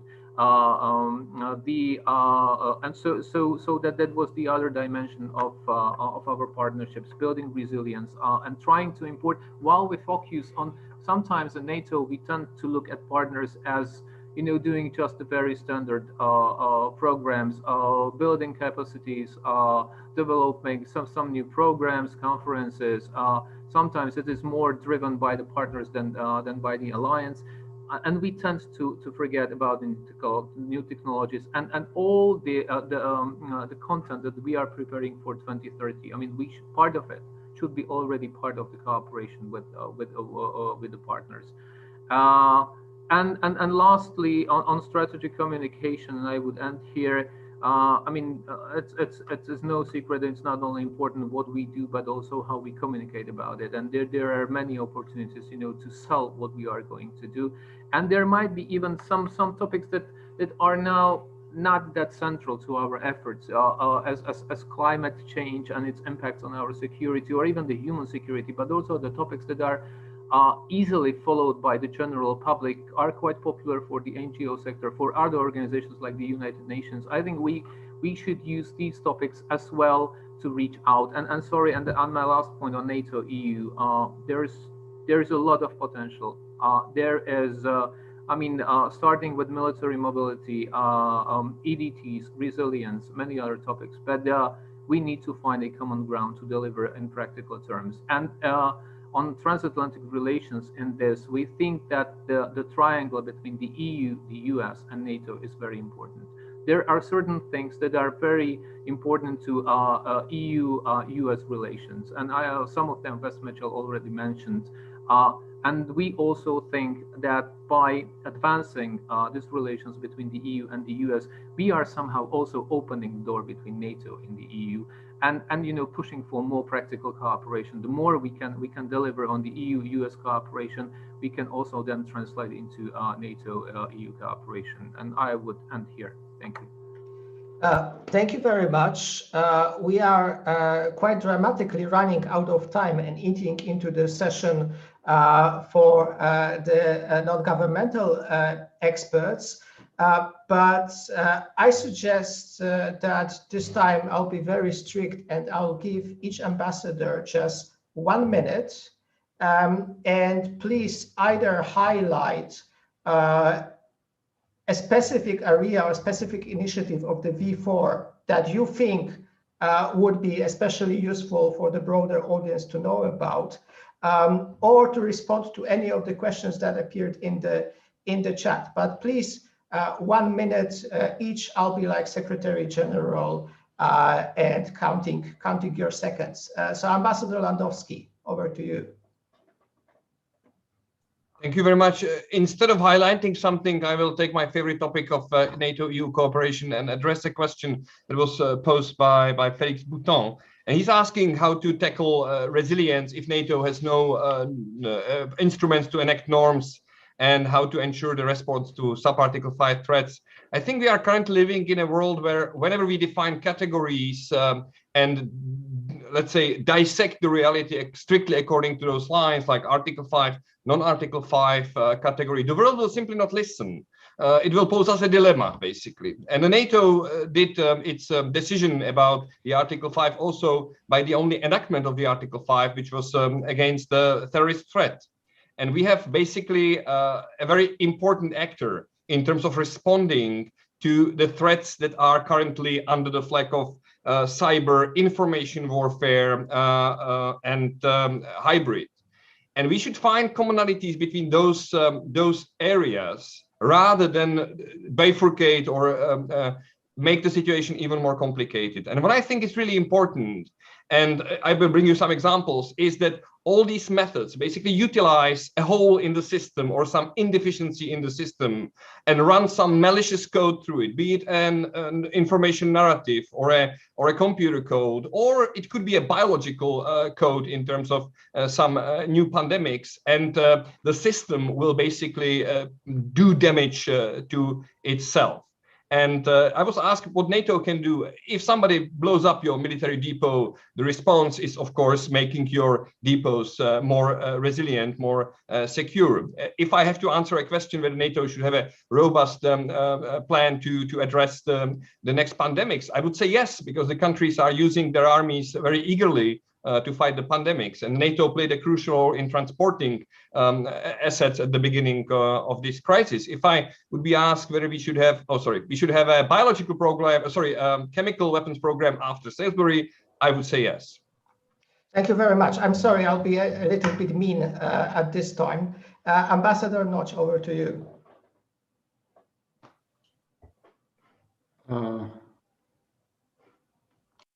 Yeah. Can you hear me? Okay, so I'd like to address another question from the audience, according to which the reflection process thus that the London summit was not triggered by changes of the strategic environment, but by internal divergences. The question is how political cohesion within the alliance should be reinforced again. Well, first of all, I think that yes, it is true. There are divergences within NATO among the member states, but I think that many critical remarks regarding NATO's internal divergences were just unfair, because these divergences, for example, occur in the context of Libya or Syria, where NATO as an organization, as a military alliance, is not involved. Of course, we consult on these issues, but NATO is not involved. Therefore, to expect NATO to forge a common position or even take action on these dossiers is absolutely unfair and unjustified. And I think on most other issues where NATO is involved, we deliver. We've delivered on Afghanistan, on Iraq, on the open door policy, on partnerships. So on many other issues, NATO has delivered. The second point on this is ever since the reflection process has been started, NATO has consulted much more. And we are already implementing in practice some of the reflection group's recommendations on broadening NATO's political agenda, involving like-minded partners more, etc., etc. So that's my second answer to the question. And the third one is basically the answer of the Secretary General. Instead of being stuck in the current divergences of NATO, tries on the basis of the reflection group's reports to formulate strategic forward-looking proposals, which will be endorsed at the summit. And I think he believes, and we are following this approach now, that by adopting new pragmatic decisions, forward-looking decisions, which will set the stage for a new alliance in the next decade, will also forge political cohesion. In Hungary, we say that if you are sitting on a bicycle, you must push the pedal forward, otherwise you will just fall. And that is precisely this approach. We must bring the alliance forward with practical decisions, forward-looking decisions, and that will inevitably strengthen political cohesion as well. Thank you. Thank you very much. And now straight to Ambassador Szatkowski. Thank you very much. I cannot see questions in the Q&A for technical reasons, but I will try to answer the other alternative, which you have suggested, which is the areas of particular emphasis for the V4, or where they could countries of the V4 could bring an added value in the context of the upcoming summit and the strategic concept. And I think one of them is the NATO EU cooperation, where I think countries of our region can offer a balanced approach. I think we are members of both NATO and the EU, and both organizations are important to us. But if I may say, I think we recognize that in terms of the hard security, NATO is the primary organization, and even the EU treaty recognizes that in a way. So hence the EU initiatives and processes should be complementary in a way. The capability development process, for instance, because the collective defense, hard security, is much more of a demanding task than, for instance, crisis management. Those areas should be of practical and pragmatic nature. And I think that we could start, for instance, to push for a use of the V4 Baltic Group, which will be soon on its another rotation. The other project of which I mean is a NATO Pipeline system. I think all of our countries recognize the importance of the project. We've already been in sync in a way in those in preparations for that important decisions for the alliance. And if it is the last occasion for me to speak, I wanted to thank the Polish Institute for International Affairs for co-organization of the event, and I want to thank my colleagues for joining in, especially for Zoltan for joining from his leave, and for Wes for agreeing. First of all, for Wes for agreeing to give his introduction, and indeed, which set the stage very well for our deliberations, and of course for Minister who is not here with us, but who managed to break away from the meeting with Minister Rau. Thank you very much. Thank you very much. Ambassador Bator, over to you.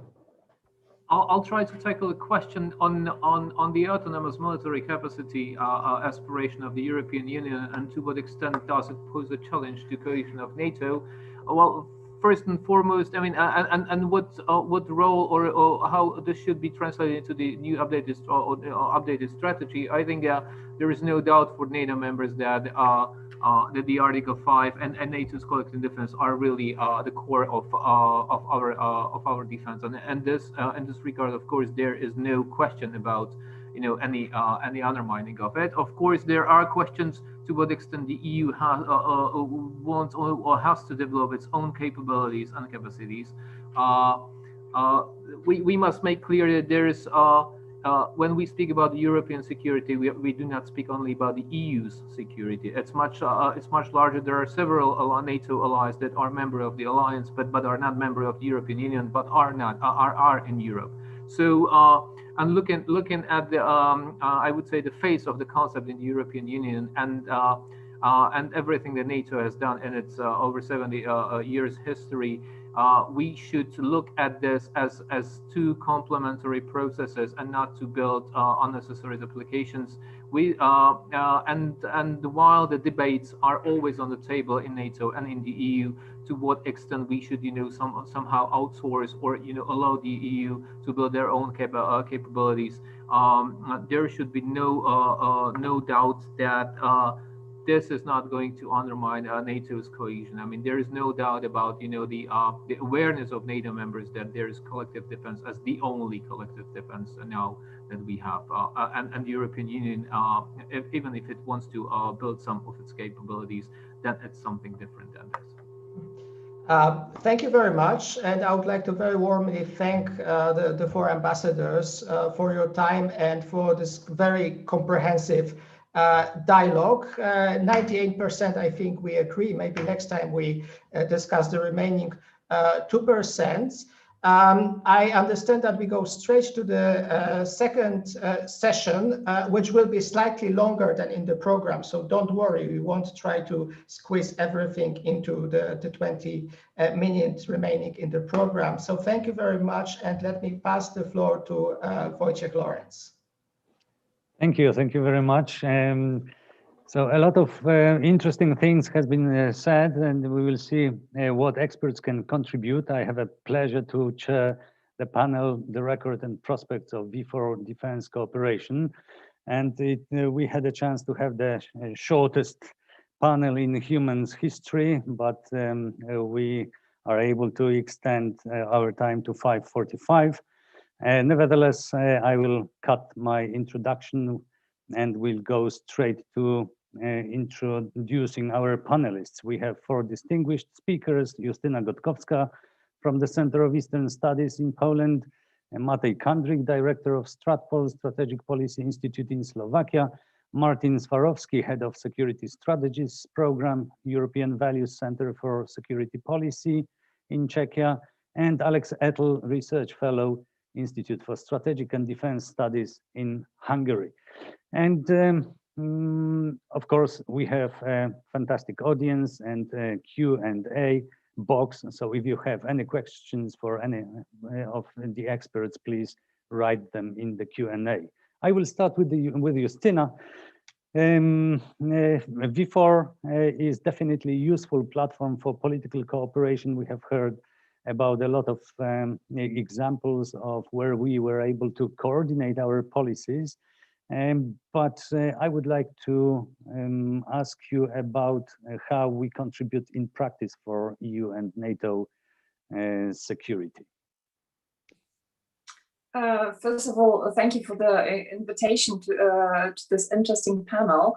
Much has been said in the introduction and in the first panel, and it will be indeed a challenge to add something new, but I will try to give my analytical perspective, concentrating, as you said, on V4 cooperation, more substantial in NATO and in the EU in 5 minutes.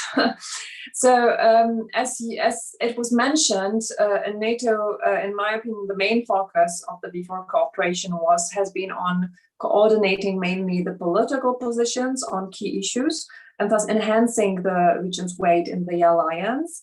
And this has happened, as it was also mentioned, despite of differing threat perceptions among the V4 states. But over the years, the V4 has held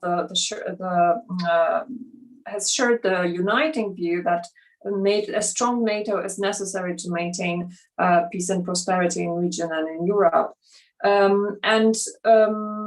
Political cooperation was developed, of course, on the path of joining NATO and then reinvigorated by Russia's actions in 2008 and 2014. So I won't elaborate on that. But I would say that in contrast, the V4 military cooperation, as you asked, within NATO has been pretty limited. Apart from participation of the V4 partners in NATO force structures, headquarters in Poland, in Szczecin and in Elbląg, this was also mentioned, and some coordination of the training and exercises on the eastern flank, the most visible sign of NATO-related V4 military cooperation has been the creation of the V4 Joint Logistics Support Group headquarters in the recent years. That was also mentioned by Minister Sęk. With regard to the EU, paradoxically, the opposite is true, and the V4 group has been cooperating on joint political stances on a variety of EU policies, but the common security and defense policy has been rather overlooked, especially in the recent years, when since 2016 the EU security and defense initiatives have been developed. And I have the impression that the Czech Republic, Slovakia, and Hungary have moved rather in the internal EU debates on security and defense towards the position of Germany and France, rather than sharing with Poland its very much pro-NATO, pro-transatlantic stance.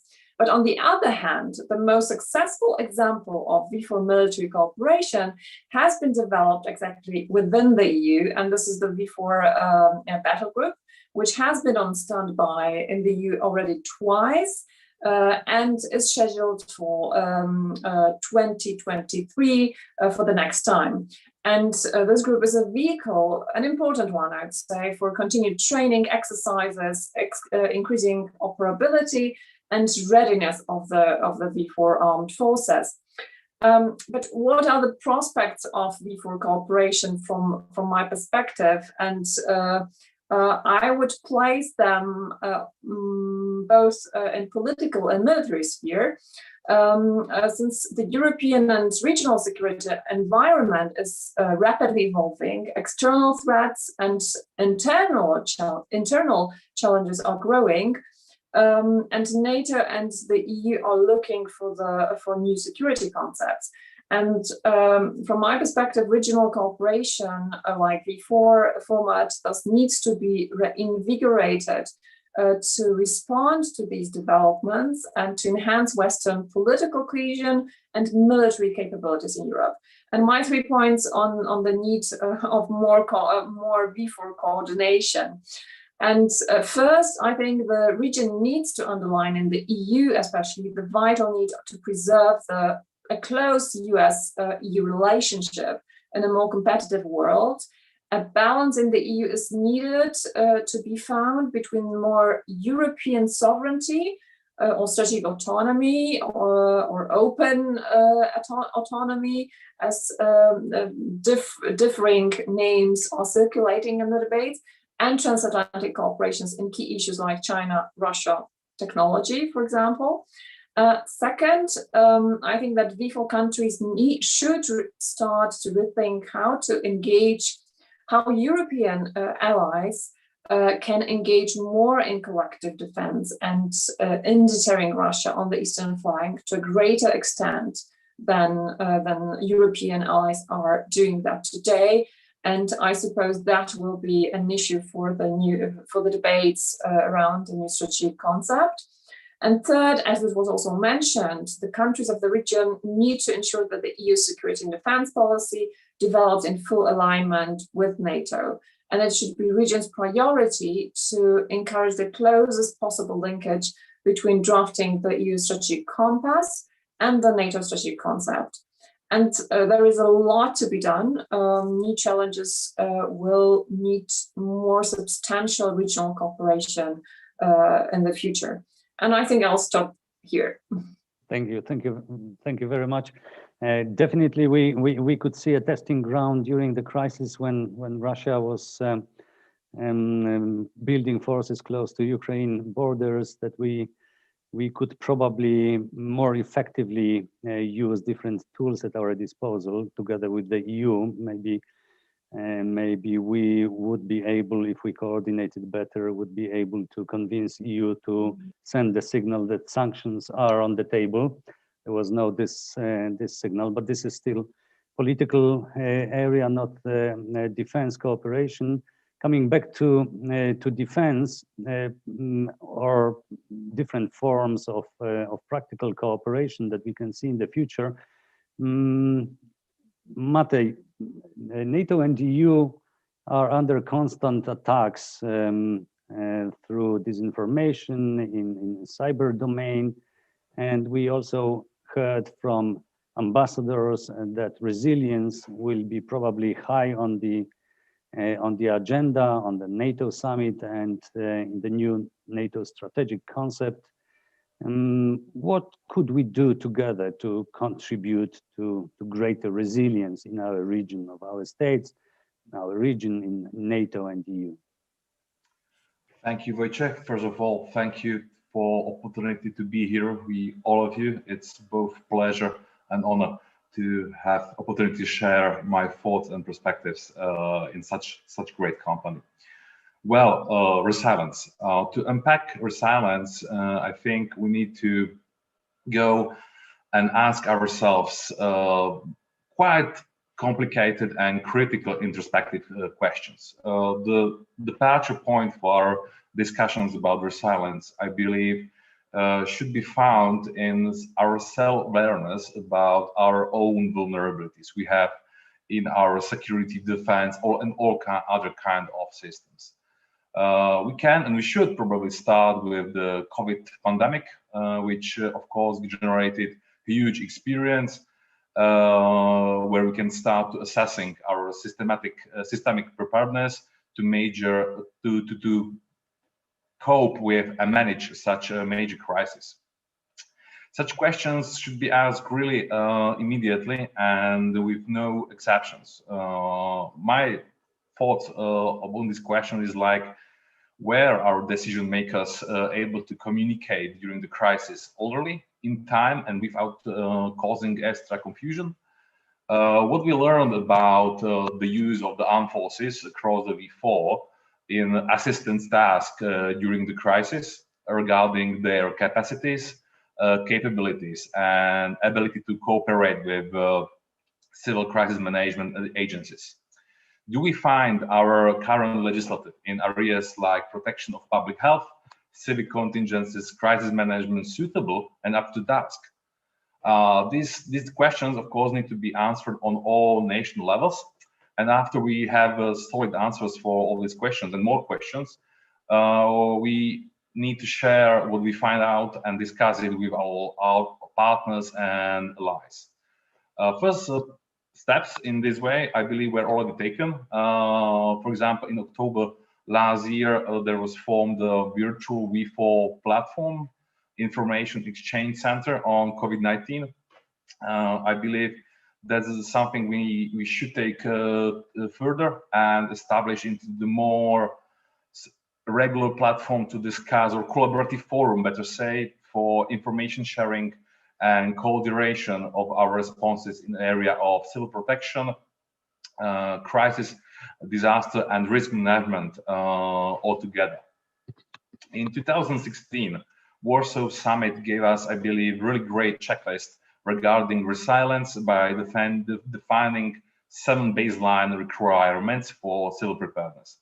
5 years later, I think we all need kind of a really deep need for adding one more thing on this list, and it is a democratic resilience, which can be understood as a way how to enhance our societal cohesion, how to protect democratic institutions and processes, build up psychological defenses and resistance towards hostile, subversive interferences of external actors.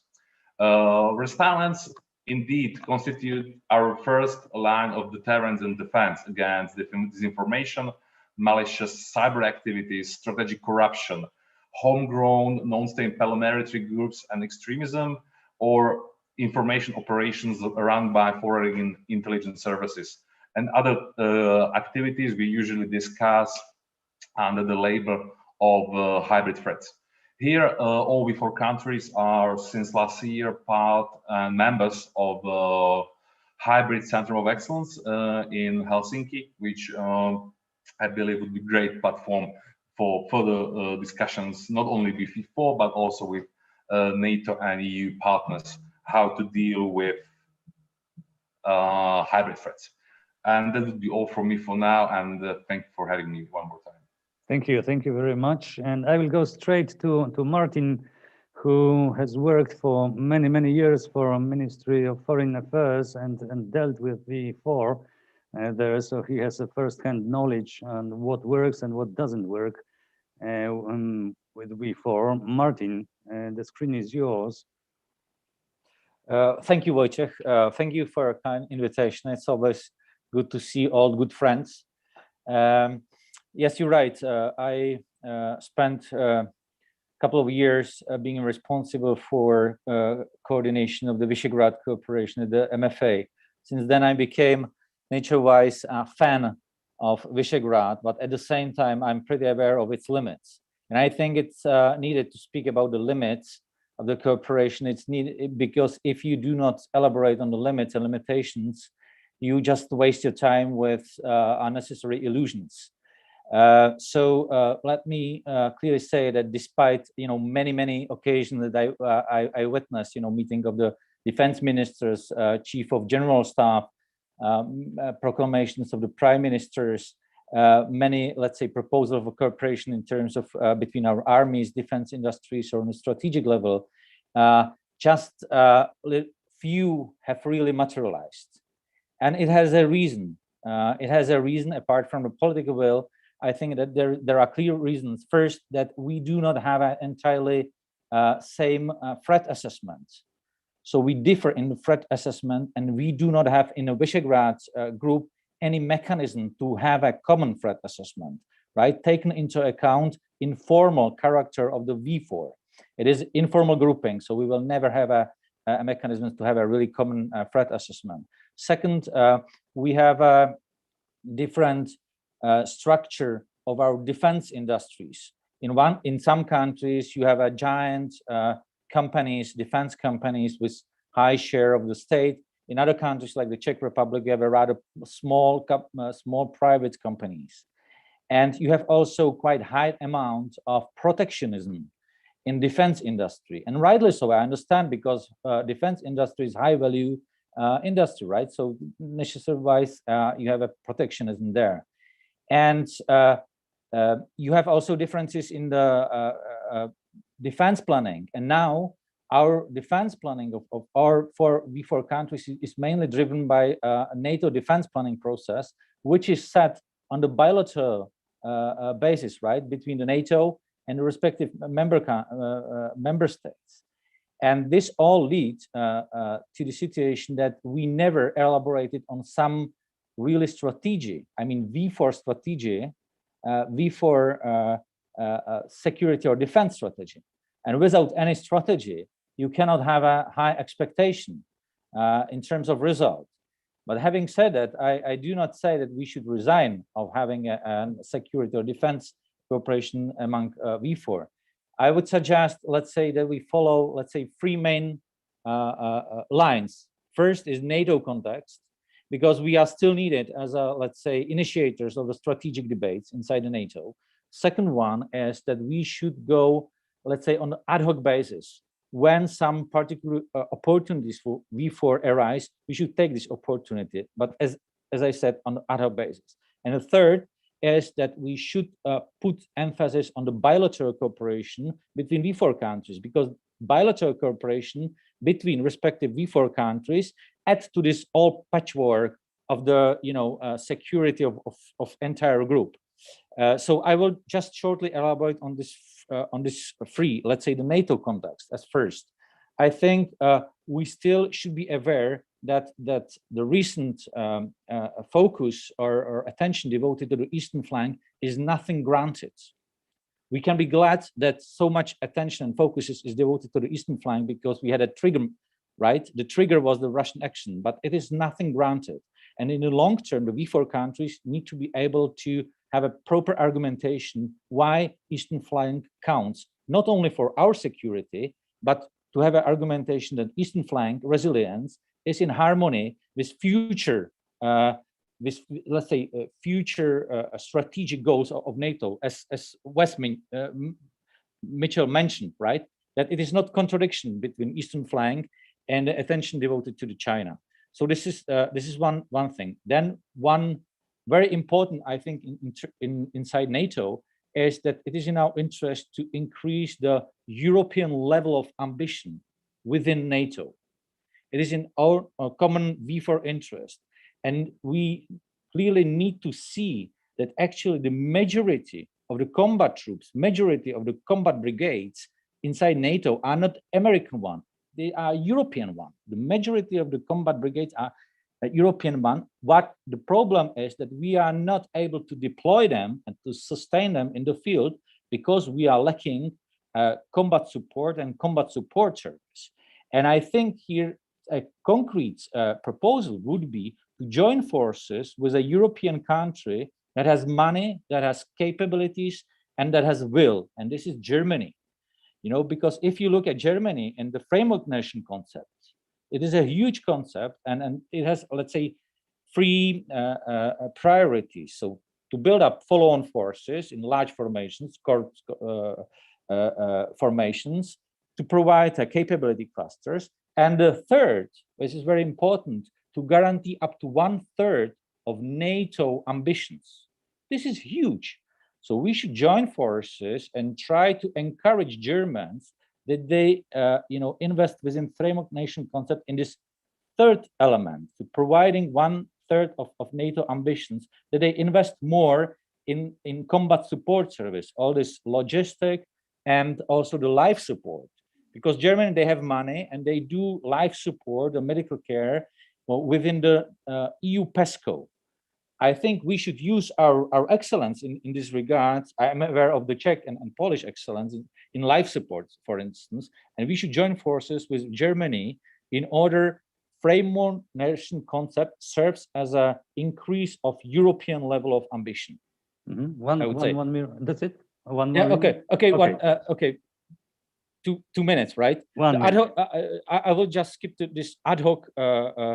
Let's say ad hoc opportunities as a single one, and this is, I think, now this joint multinational training group in the Ukraine.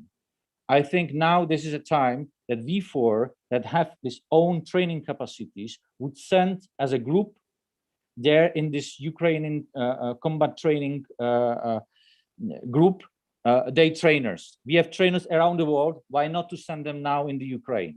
And the last one, unfortunately, I think the bilateral cooperation, I will not manage, but I have, whole range of, proposals in terms of Czech-Polish cooperation. There is no time, unfortunately. It's I will just mention one of it. We are now building the Czech Republic and have a brigade according to NATO defense planning commitment, right? And I think if we build this brigade, we should, on a rotational basis, steadily rotate 1 battalion of this brigade in Elbląg area of responsibility in order to enhance interoperability of our forces and our, let's say, standby forces with this particular region. I had another, proposals. Our special, but those that you provided are excellent. Okay. I need to finish. I need to finish. Thank you. I love the idea of training V4 training forces in Ukraine. EU level of ambition, a great idea, of course, to contribute and try to push forward. But we can all see the limitations that as long as there are some, ideas of strategic autonomy played for political purposes, and the strategic autonomy is played against the US. A lot of states will be, countries will be really worried in what direction this development of capabilities in the EU format will go. So this needs to be cleared out both in NATO, new NATO strategy and strategic compass. Yeah. But only 2 words. I mentioned European level of ambition within NATO. Within NATO. Not EU strategic. Okay. Within NATO. Alex, and floor is yours. What else areas of possible cooperation in V4 among V4 countries do you see? Thank you very much, and thank you for inviting me. I'm really happy to participate in this discussion today. Martin started with the weaknesses of the group. I will approach the question with emphasizing the strengths. And I think that the biggest strength of the Visegrad formation is that it can function as a brand that is also quite flexible and that can be utilized by the 4 countries in case there is a shared interest. And I think that it will be a really important task in the future as well to further strengthen this brand. And this can be done by establishing and publishing joint positions as often as possible, also in the field of defense as well. And a really good opportunity emerges for this when it comes to the NATO reflection process and the potential update of the NATO strategic concept.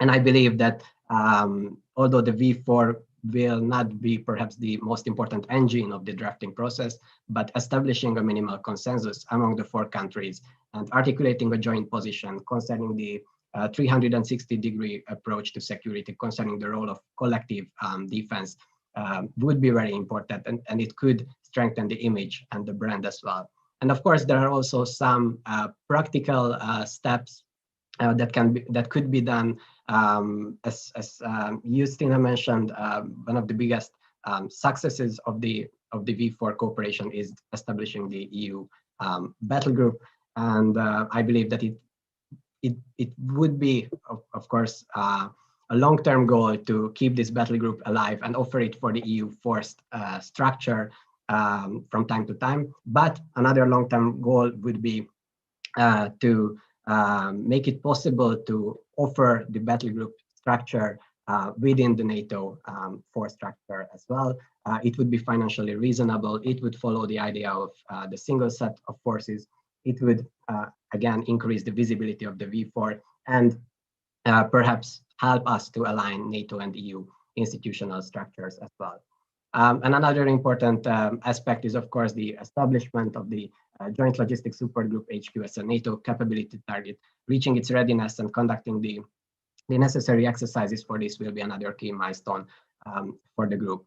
I also believe that there is a shared interest when it comes to strengthening NATO military elements on the eastern flank of the alliance, and it would be quite important to maintain and establish a V4 presence with the participation of all 4 countries within these structures, not only at the Multinational Corps Northeast HQ in Szczecin, but also, for example, at the Multinational Division Center HQ in Székesfehérvár. With regards to operational coordination and cooperation, I do not see too much realistic opportunities at this point. It would be certainly an important milestone to deploy a joint V4 military element to a military operation, but with the diverging operational focus of the countries, it is difficult to see which mission this could be. One exception can be the NATO mission Iraq, that will be significantly expanded from 500 to 4,000 to 5,000 troops during the next months. And this can be a mission which provides room for consensus among the V4, but I would be really careful before expecting a joint V4 military element. It would be reasonable and it would be a significant project for the whole group. But I believe that even if it happens, it will be a rather limited contribution due to the mentioned problems with the operational focus and due to the limited resources of the 4 countries. More important can be strengthening the defense cooperation between the 4 armed forces through small-scale projects, sharing best practices concerning territorial defense, concerning the reservist forces, enhancing interoperability through joint exercises, things like these, or like sharing best practices concerning the COVID pandemics, cooperation through the joint war grave programs. These kind of small scale projects can help us to slowly build up the military and defense pillar of the group. And one last area that emerges for cooperation is the area of joint procurements. And of course, we are certainly not talking about the joint V4 procurement of major weapon systems, but about small-scale projects. And for example, a letter of intent was signed by all 4 countries to purchase 300,000 rounds of training ammunition. And I believe that this will be another really important milestone for our defense cooperation. And it can these kind of small-scale projects can help us to slowly move towards a bit larger projects and pave the way for better cooperation with regards to defense and reform. Thank you. Absolutely. Thank you very much. And I really like the idea of looking for some opportunities within the NATO mission in Iraq. This could be explored probably if we tried, for example, to find some savings in the logistics, right? For example, we will send hundreds of troops on rotational basis. So, for example, we could share costs of air transport or some other logistics. We could coordinate it. Okay, I have one question because there is just 3 minutes to go. Very brief question. One practical tool stimulating the cooperation of the Visegrad Group countries is Visegrad Fund. It is, depending on the perspective, pretty limited. 8 million euros annually, which are distributed through hundreds of small projects. How could we use such a tool in a more effective way? Is it only a question of money? Should we increase the fund, this fund, or could we use it in a more creative way to stimulate the cooperation? Anyone could be ready to answer this question just to finalize? Martin, I can see that Martin is ready. Excellent. Sorry, I don't want to be understood. I'm always on the negative tone. Good, but, good. I was at the establishment of the International Visegrad Fund, and I'm strictly against of fund using for, let's say, purposes and projects that should be funded from the budgets of ministries, right? International Visegrad Fund is here to cover the demand from the bottom. So you need to have there is a demand, from huge demand, and the fund should match. So what you mentioned, Wojciech, there might be, maybe some projects, and I think what we really need is strategic debate first. But just to say that it should be paid from the budgets of ministries of defense or MFA. There are. I'm rather against it using the fund. Sorry for taking this. It's something. Let's say something to think about. Okay, this was a short but pretty dynamic session. We have to wrap up, and it's time to close the whole seminar. I would like to thank all the participants for joining us today.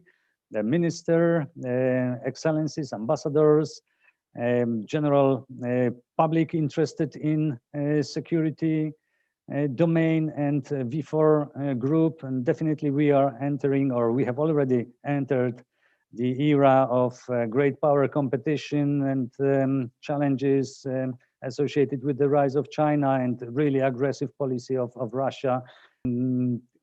Safe in this unsafe international world, international reality.